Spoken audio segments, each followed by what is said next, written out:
I may not be tall, but I have played every Resident Evil game. Well, mostly. I've played pretty much every unique Resident Evil game. I played them all back to back over the course of like a month and a half for the sake of tier listing every Resident Evil game in the franchise, getting prepared for Resident Evil Requiem, which I just now finished. So naturally, the question on everyone's mind, Charles, how big can you smile?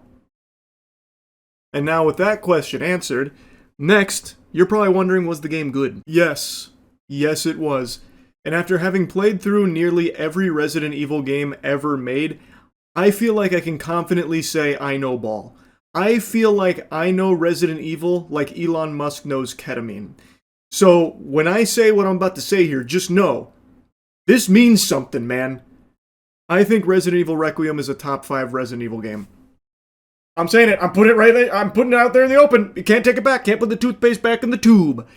It is an incredible game, actually. And what I find extremely impressive is that this franchise has been around for nearly 3 decades, and yet they are still able to make new games in this franchise that feel fresh and fun.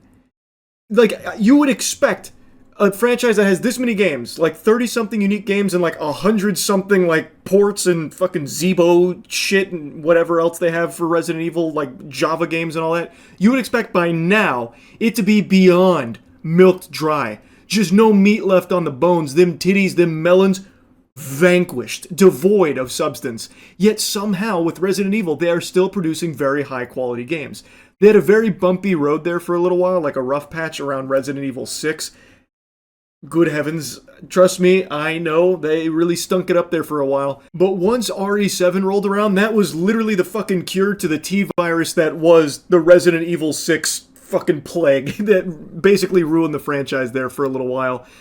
7 pioneered a new breath of life into this franchise, which was the first-person horror intense stakes. And then they've built upon it. And Resident Evil Requiem marries that gameplay with the iconic, timeless classic gameplay of the action-oriented Resident Evil 4 formula. It takes both of these elements, builds upon them, and makes something very special here with Requiem. So you play as 2 characters, Grace Ashcroft, who actually is the daughter of a character from Resident Evil Outbreak, which is super hyped, because Outbreak, I think, was a very innovative title for its time that is still very fun to play, even though it's quite janky. And her gameplay is Resident Evil 7 style. It's very horror-focused, it's slower paced, you're not juiced to the gills with ammo, you have to use stealth, you have to struggle, it's very intense. Then you also play as Leon in Requiem, and it's just like in RE4 where it is cheesy, over-the-top action. And these two flow back and forth. And for some people it won't like flow seamlessly because you do go from like survival horror over here to action horror over here, like right back to back, because you flip-flop between the two of them. So for some people that might be jarring and not super smooth and feel like tonal whiplash, but for me, I loved it. Because I love Resident Evil 7 and I love Resident Evil 4. 7 is actually my second favorite Resident Evil game.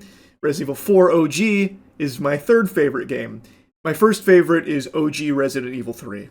There's not a whole lot of OG Resident Evil 3 DNA in here, outside of a little something at the end of the game. I won't spoil it. But anyway, I really think the game is great.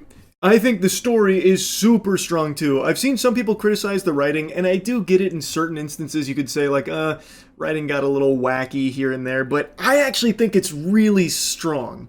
And it's one of those things that didn't just rely on nostalgia baiting like, here comes a beloved character from the franchise riding in on a fucking unicorn to save the day out of nowhere. And then, do you remember this? Well, good news, it's back. And do you remember that? Yeah, it's back too. But what about this? Do you remember this from old Resident Evil? Also back.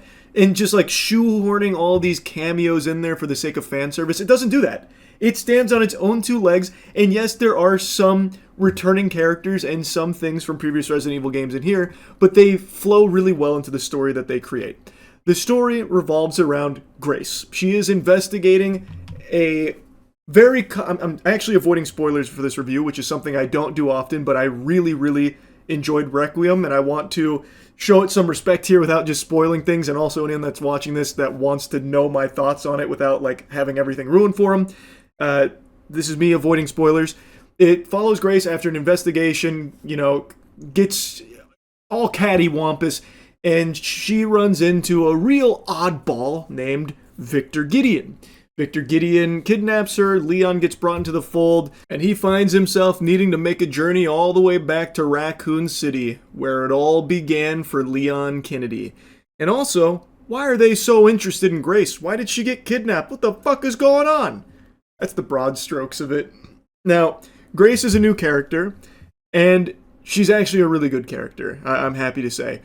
Also, huge shout out to her voice actress. The voice actress that played Grace did an unbelievable job. The way she was able to convey terror and panic in her performance for this character was extremely realistic, and it really helped elevate things.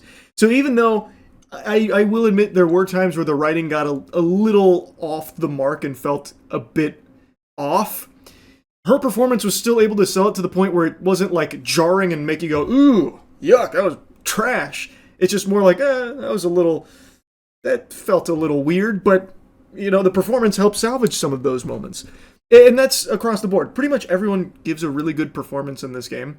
And I think that really helps in that regard. But like I said, I do think the writing is solid. I think they do a good job with Grace. I think she is a well-written character. I think some people might be annoyed by her because she has like anxiety. So maybe some people might find her to be like maybe a little too timid or, not confident enough for a Resident Evil game where you follow characters like fucking Leon Kennedy, who's a superhuman, hanging hog, blowing zombies' heads off, fucking ripping their nipples off and beating them to death with them. Like, she is very different as a protagonist compared to them, but she's not like the full protagonist because, like I said, you split evenly with Leon. It is like a very even split with Grace gameplay and Leon gameplay. It's very nice. You feel like you get a ton of both. But anyway, what I'm saying is I think Grace is a good character. They do a good job with her.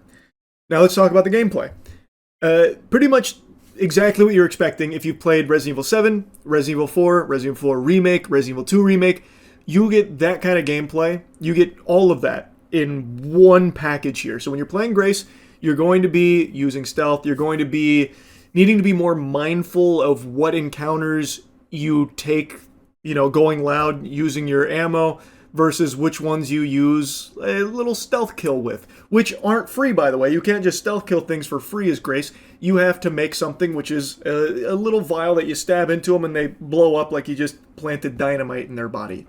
So those cost resources, and the way that Grace crafts, I thought was very creative. You get a blood collector, you collect blood from killed enemies, or even sometimes like blood from enemies that had already previously been killed, or even buckets of blood in the world, and you will fill up that blood, holder, that apparatus, and then you will combine that with, an herb if you want to make a med injector for heals, or you'll combine it with, some scrap if you want to make ammo for your handgun, or if you want to make that, one-time use insta-kill stealth jab.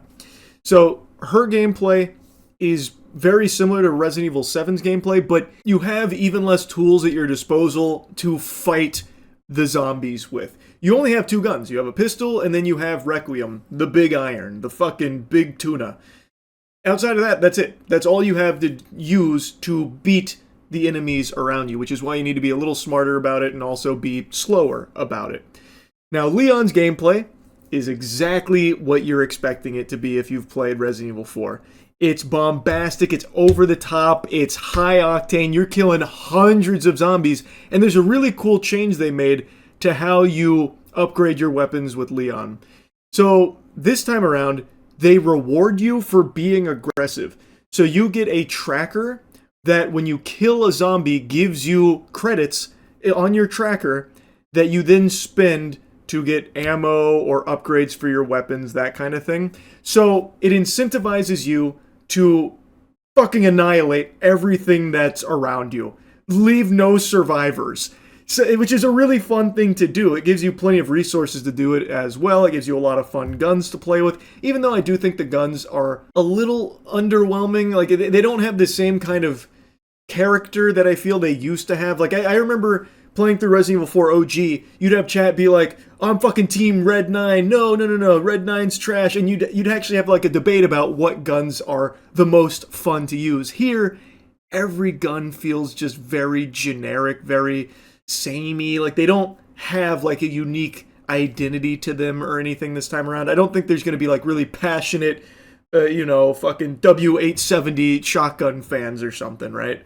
I could be wrong, but for me, it felt like the guns were just very standard. I guess I would have liked to see a little bit more there, but it's not the biggest deal in the world because they are still fun to use and you get plenty of opportunities to use them and kill zombies. His gameplay, I think, is great, and I really like that new system they did with tracking kills and rewarding you for killing things. Like previously in Resident Evil games, the optimal strategy sometimes would boil down to kneecapping, kicking, and then running by to conserve ammo. Here, it's like, you can do that, you can be a pussy if you want, or you can kill all these zombies and get yourself a lot of money and basically max out your weapons really easily. Which I think is very cool. I think it's very fun. Now, something else that's been kind of core to the Resident Evil identity is puzzles. Resident Evil games have always had a lot of puzzles. There's not usually like a ton of brain busters or anything like that, but there are puzzles in there.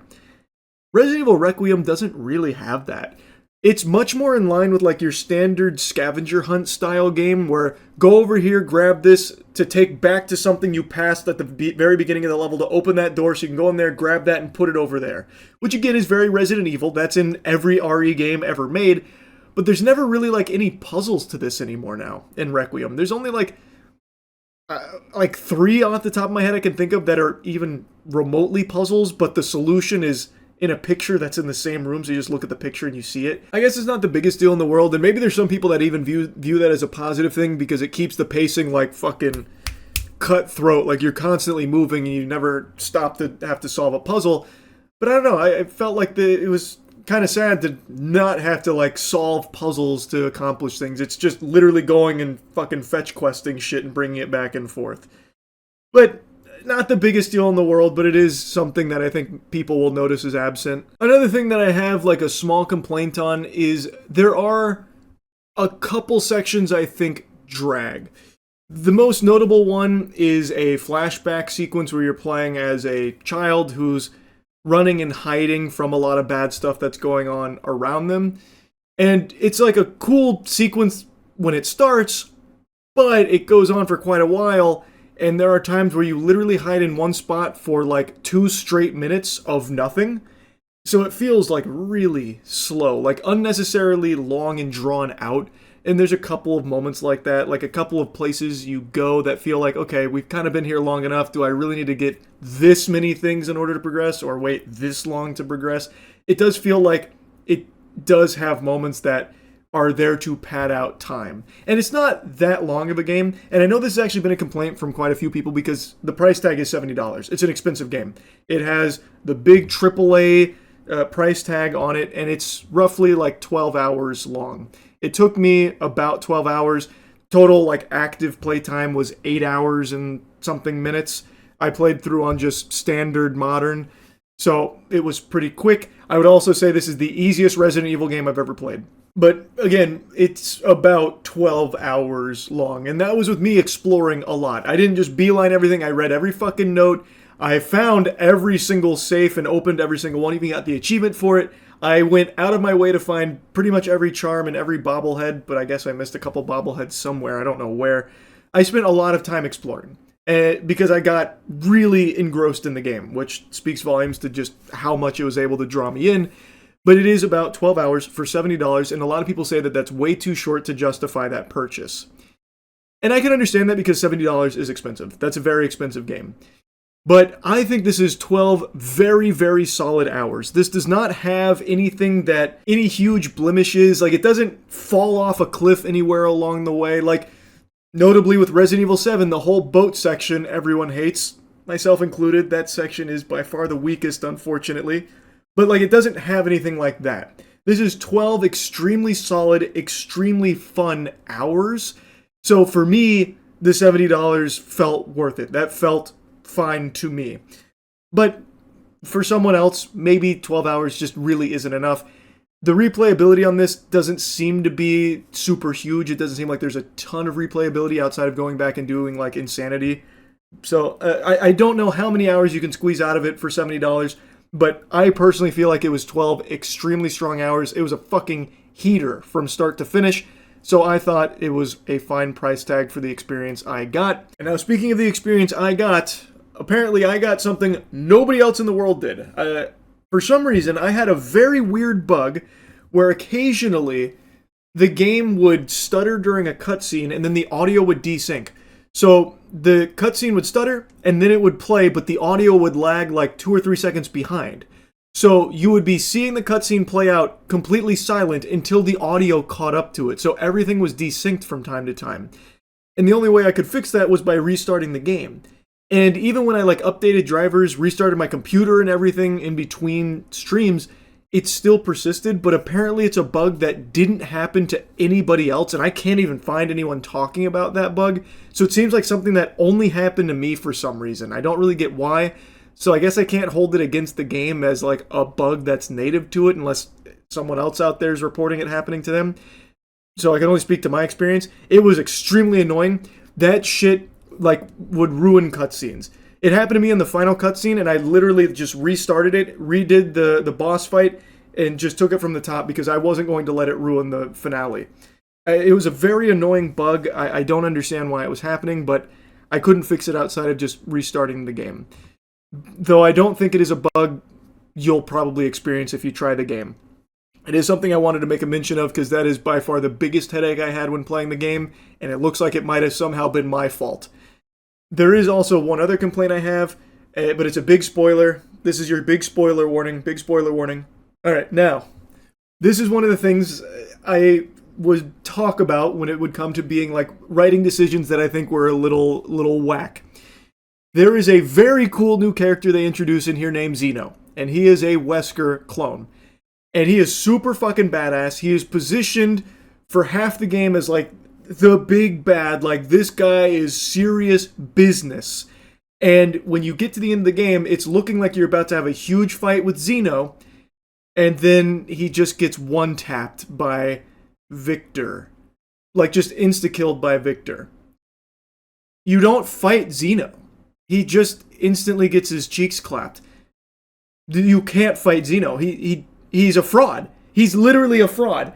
And it was so deflating because I was really looking forward to seeing more of Xeno and actually getting to fight with him. But instead, he just gets bent over. It was just disappointing. It didn't even feel like a good subversion of your expectations or like a, ha, gotcha, he wasn't actually the big bad. It was this guy the whole time. It didn't even feel like that. It just felt like, that was kind of weak. Why would you do that? You've really hyped him up. You've shown some of his powers. It was looking like a really cool sequence that we just saw and what we were expecting to get, and now it's just not there. It just felt underwhelming to have him killed off like that. That really let me down, actually. And that's just one of a couple writing decisions that I do think were a little odd for as like a path that they chose to go. Not the biggest deal in the world, because overall I do still think the writing was extremely strong. And like I said, I genuinely believe this is a top 5 Resident Evil game. So I am a huge fan of Resident Evil Requiem. I think it is an incredible game. And yeah, that's really about it. See ya.